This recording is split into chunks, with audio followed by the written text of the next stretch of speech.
Is there a right way or a wrong way to discipline your child? In our conversation today, we are going to talk about discipline and effective strategies to discipline your child regardless of age. We'll be joined by Dr. Carol, a parenting coach who was so excited to have on this platform, and I hope you learn with us. Dr. Carol. Yes, Christine, great to see you here. Anytime I meet somebody who's a parenting coach, I am so excited because you are, first of all, so rare. We need more parenting coaches in your space. I hear you.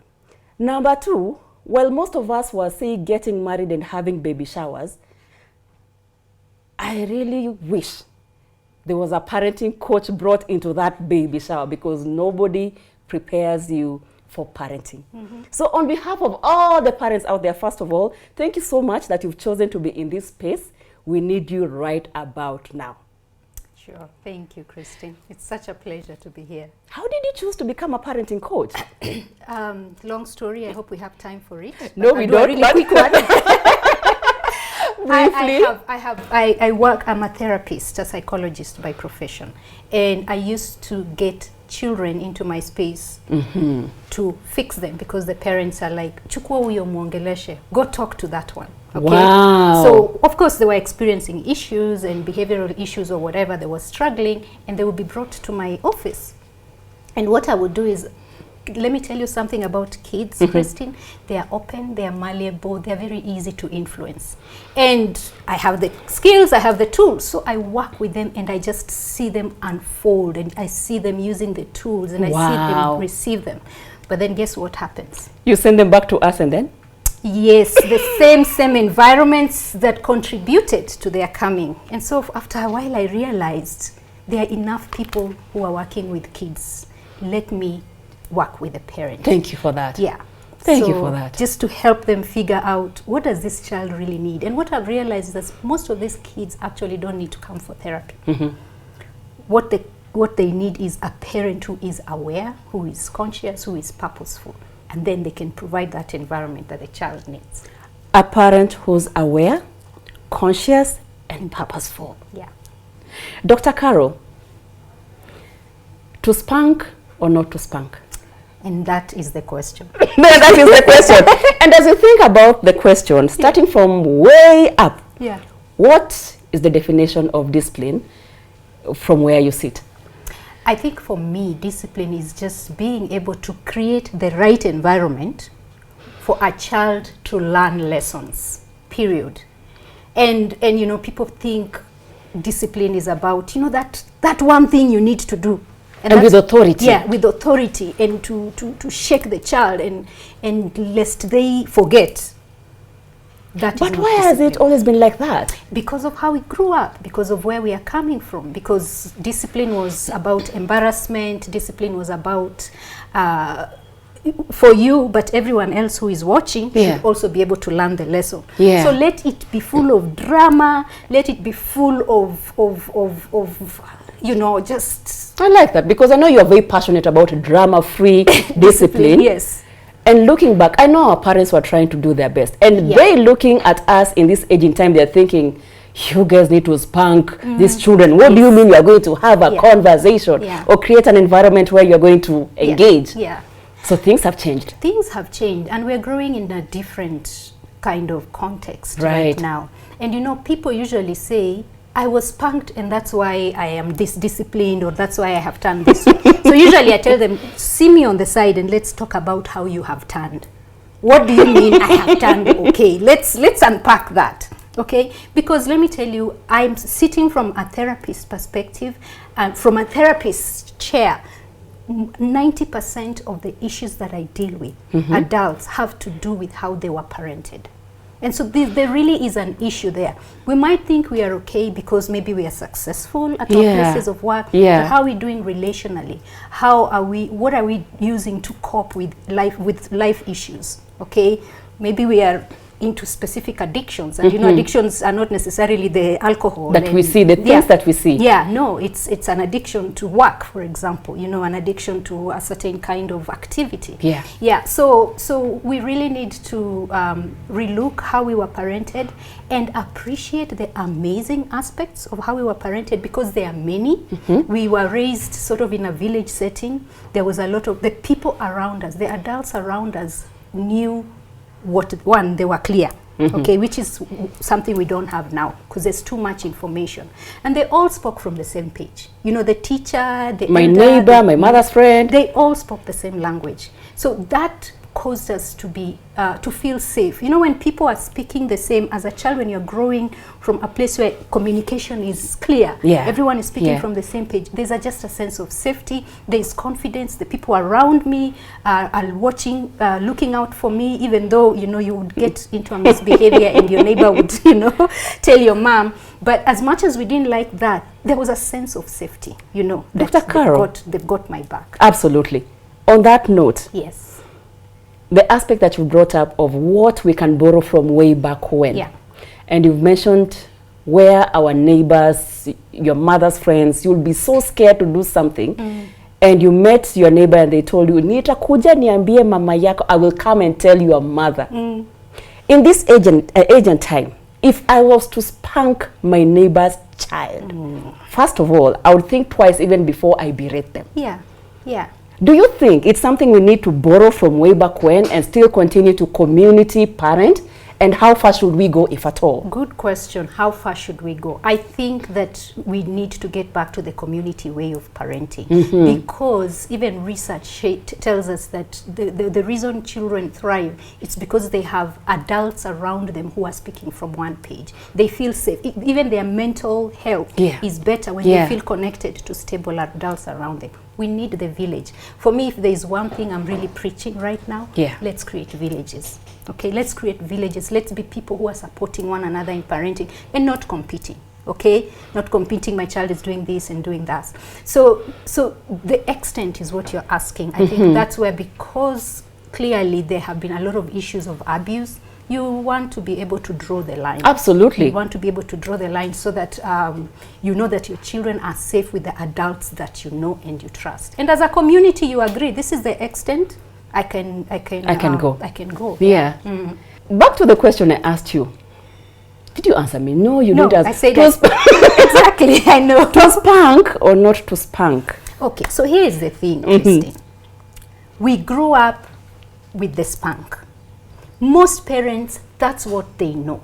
So I am not going to sit here and say, do not spank your children.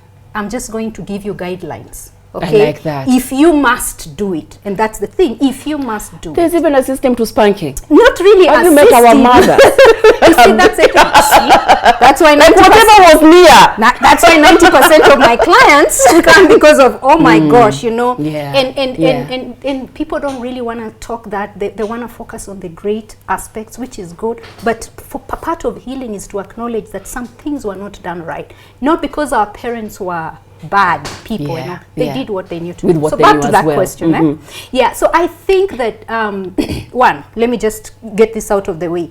Research shows that children who are the physical punishment is used on them frequently end up having issues, especially emotional issues, mental health issues later on in life. Really? And they actually end up also opting to use violence or to use just, you know, just violent ways of resolving conflict, even if it's not some levels of aggression. Exactly, some levels of aggression. So let's put that out of the way, because you don't argue with research. I mean, if you want to say that we are Kiboko is effective here, let's do research and we say, okay, we've actually seen the cause and the effect. But most of the things we talk about of how it turned out, it's just what we say. It's, you know, it's just things we talk about. So that out of the way, you know, now we know the effects. So as much as possible, look for other means. So what? But if you must, be sure that you are clear about why you're using the spank. I like that. Okay, you're clear about even why that child misbehaved in the first place. Because we know we really just jump at our kids. And the spank is the easiest way of getting our kids to do what we want. And we are busy. You just want to chap her And so then? that they do, you move on. Okay? When then if that is your goal, then you're really, because what discipline is learning. Discipline is learning. Yes, discipline is about learning, and learning is a process. In learning, you know, like you get rewards, you get reprimands, you know, all that. So it has the positive and the negative aspect, but we always look at discipline as the pain that you inflict. Yeah. So if you must take time, anyone who has anger issues should not be anywhere with a spank. They will break that child. Yes, they will. And we have seen that. We have seen the results. Wow. Okay, when your parent just lands on a child and just goes, and you know, that means that that parent actually does need help. So Yeah. we are also not going to start, you know, throwing stones at them. So yes, just be sure that you are clear about why you, and it doesn't have to be immediate. Okay, it's something that you have talked about, and you say if it is two, it is two. Now, I just really I'm not pro or against spanking. I am pro the environment in which you're doing it. Okay, is it an environment where you have talked about the consequences of a certain behavior? So you can do timeout, but you still do it with so much anger that it will still have the same effects in damaging. As exactly spanking your child.